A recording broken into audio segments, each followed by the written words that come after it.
मिताली और माया कहने को तो देवरानी जेठानी थी, लेकिन दोनों में जरा भी नहीं बनती थी, क्योंकि जहाँ मिताली शहर की थी तो वहीं माया गांव की थी। इस वजह से दोनों ही एक दूसरे को कुछ खास पसंद नहीं करती थी। ऐसे ही एक दिन खाना बनाते समय, माया, तुम्हें कितनी बार बोला है खाने में तेल कम डाला करो। अरे पूरे महीने के राशन का तेल एक ही बार में सब्जी में डालना जरूरी है क्या? जेठानी जी, सब्जी तो तेल में तैरती हुई ही अच्छी लगती है, वरना सब्जी का रंग ही नहीं आता। एक उम्र आएगी जब तेल घी खुद ही बंद हो जाएगा। कम से कम जब तक डॉक्टर ने तेल घी बंद नहीं किया है तब तक तो खा ही सकते हैं ना। तुम्हें कौन समझाए, ऐसी नौबत ही क्यों आने देनी है कि ये सब चीजें डॉक्टर को बंद करनी पड़े। हम पहले से भी तो अपनी सेहत का ख्याल रख सकते हैं ना। दोनों ऐसे ही बहस कर रही होती हैं कि तभी वहाँ उनकी सास कुंती आकर दोनों को बोलती है, तुम दोनों कुत्ते बिल्लियों की तरह फिर से लड़ाई करना शुरू हो गई। कितनी बार कहा है तुम दोनों को, कम से कम रसोई में तो मत लड़ा करो, खाने का स्वाद भी कड़वा हो जाता है।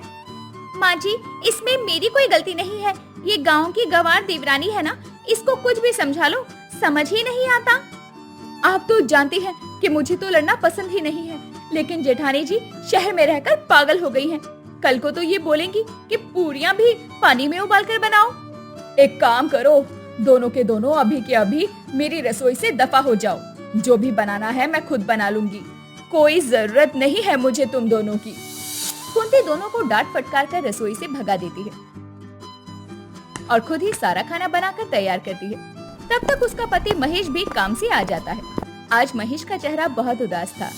उसे उदास देखकर खाने पर बैठे हुए घर के सदस्य उससे पूछते हैं, क्या बात है पिताजी, आप बहुत उदास लग रहे हैं, सब कुछ ठीक तो है ना? अगले हफ्ते मेरी रिटायरमेंट है और मेरे ऑफिस में उसकी पार्टी है, इसी बारे में सोचकर परेशान हूँ। पिताजी, आपको तो खुश होना चाहिए कि आपकी रिटायरमेंट की पार्टी होने वाली है और फिर आपको काम भी नहीं करना पड़ेगा, तो आप उदास क्यों हैं? मैंने अपने काम को कई साल दिए हैं, फिर अचानक उस काम को छोड़ देना दुख देता है ना। खैर ये सब छोड़ो, वहाँ बहुत बड़े बड़े लोग आएंगे तो सब अच्छे अच्छे से तैयार होना, कोई कमी नहीं रहनी चाहिए। ससुर जी, मेरी तो आप चिंता मत कीजिए, लेकिन मेरी जो ये गांव की देवरानी है, इसको ये बात समझ में नहीं आएगी। ये अपना वही कोई पुराना घाघरा चोली पहनकर पहुंच जाएगी। तो घाघरा चोली में क्या परेशानी है जेठानी जी? वो तो पहनकर सुंदर लगते हैं, और आप भी तो अपनी शॉर्ट ड्रेस पहनकर ऐसी पार्टियों में चली जाती हो। आपको सोचना चाहिए कि बहू को ऐसे कपड़े शोभा नहीं देते। बस बस, तुम दोनों ने फिर से लड़ाई शुरू कर दी। तुम दोनों अपने अपने कपड़े तैयार करो, उसके बाद मुझे दिखाना। मैं देख कर बताऊंगी कि किसके कपड़े ज्यादा अच्छे हैं और किसको क्या कपड़े पहनने चाहिए। बिल्कुल ठीक कहा माँ जी आपने, आप बिल्कुल चिंता मत कीजिए, मेरी पार्टी की ड्रेस सबसे अच्छी और शानदार होगी। माँ जी, जेठानी जी के बस की कुछ भी नहीं है। आप देखना, आपकी गांव की बहू की पार्टी की ड्रेस सबसे सुंदर होगी और सब लोग आपकी गांव की बहू की पार्टी की ड्रेस की बहुत तारीफ करेंगे। दोनों ही बहुओं में अब होड़ छिड़ जाती है। जहां मिताली जो कि शहर की थी, वो चाहती थी कि उसकी पार्टी की ड्रेस सबसे ज्यादा अच्छी हो, तो वहीं माया जो कि गांव की थी, वो चाहती थी कि सब उसकी पार्टी की ड्रेस की तारीफ करें। और ऐसे में दोनों ही अपने पतियों से पैसे भी मांगती हैं। मिताली अपने कमरे में अपने पति राहुल के पैर दबा रही थी। क्या बात है, आज तो बहुत प्यार आ रहा है तुम्हें मुझ पर, खुद ही मेरे पैर दबा रही हो। प्यार क्यों नहीं आएगा, मैं मॉडर्न हूँ तो क्या हुआ, आप मेरे पति हो और आपकी सेवा करना तो मेरा फर्ज बनता है। 4 साल हो गए हैं हमारी शादी को और मैं जानता हूँ कि ये प्यार यूं ही नहीं आ सकता। साफ साफ बताओ कि तुम्हें मुझसे क्या चाहिए। आप तो जानते हो कि मुझे पार्टी के लिए ड्रेस खरीदनी है, तो अगर आप कुछ पैसे दे देते तो अच्छा होता। अब आई ना तुम लाइन पे, साफ साफ क्यों नहीं कहती कि पार्टी के लिए ड्रेस लेनी है, इसीलिए पति को मक्खन लगाया जा रहा था। राहुल अब मिताली को पैसे दे देता है, तो वहीं माया भी अपने पति पंकज से कहती है, पंकज जी सच बताइए, आप मुझसे प्यार तो करते हैं ना? 3 साल हो गए हैं हमारी शादी को और अभी भी तुम मुझसे ये सवाल पूछ रही हो, क्या हो गया? तो पंकज जी, मेरे हाथ में अभी 10,000 रख दीजिए। मैं चाहती हूँ कि मेरी पार्टी की ड्रेस सबसे अच्छी हो। अब अच्छी पार्टी की ड्रेस लेने के लिए पैसे भी तो अच्छे लगेंगे ना? हे भगवान, तुम औरतों के बारे में अब मैं क्या ही कहूँ। ठीक है, तुम 10,000 ले लो। वैसे भी तुम मेरा बहुत कम खर्च करवाती हो।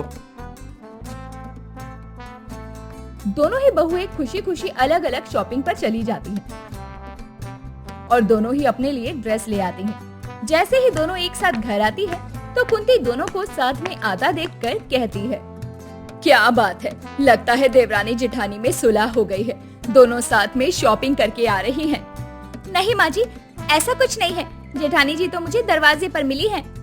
माँ जी, मैं तो बस अपनी पार्टी की ड्रेस की शॉपिंग करके आ रही थी, तो ये मुझे दरवाजे पर मिली और हम साथ आ रही हैं।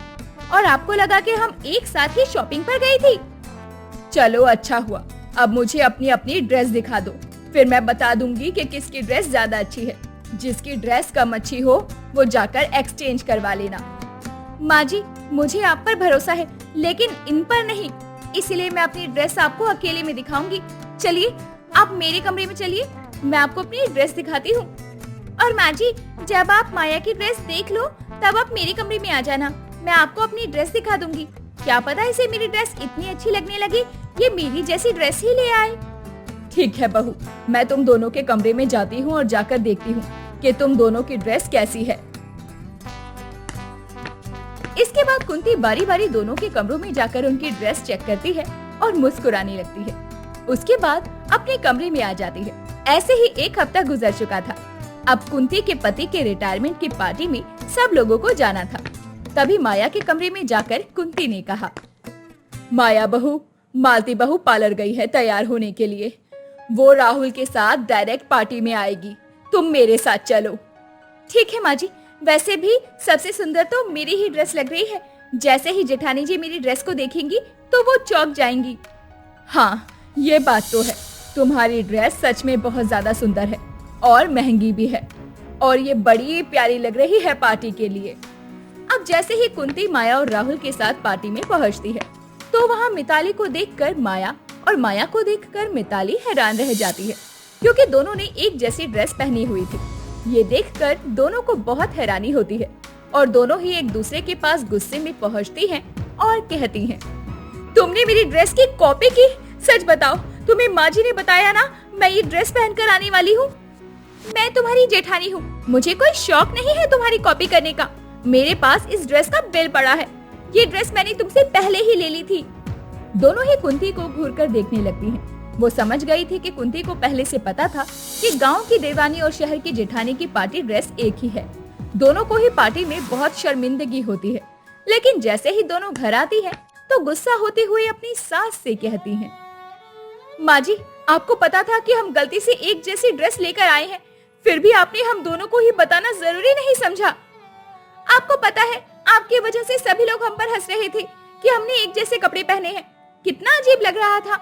वो तो मैंने सब लोगों को ये बोला कि हम देवरानी जेठानी हैं, हम दोनों में इतना प्यार है कि हमने एक जैसे कपड़े पहने हैं, इसीलिए ही मैंने ये सब कुछ किया।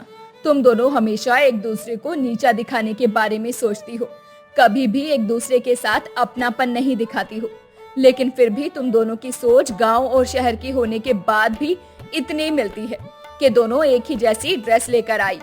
मैं चाहती थी कि तुम दोनों एक दूसरे को उस ड्रेस में देखो और ये समझो कि तुम दोनों में बहुत सी चीजें अलग हैं, लेकिन कुछ चीजें समान भी हैं। कुंती की ये बात सुनकर माया और मिताली को अपनी गलती का एहसास होता है और दोनों ही एक दूसरे से माफी मांगती हैं। और आखिरकार शहर की जेठानी और गांव की देवरानी की पार्टी ड्रेस एक होने की वजह से उन्हें ये समझ में आ जाता है कि वो दोनों अलग होकर भी एक जैसी हैं। और उसके बाद वो देवरानी जेठानी कम और बहनों की तरह ज्यादा रहने लगती हैं।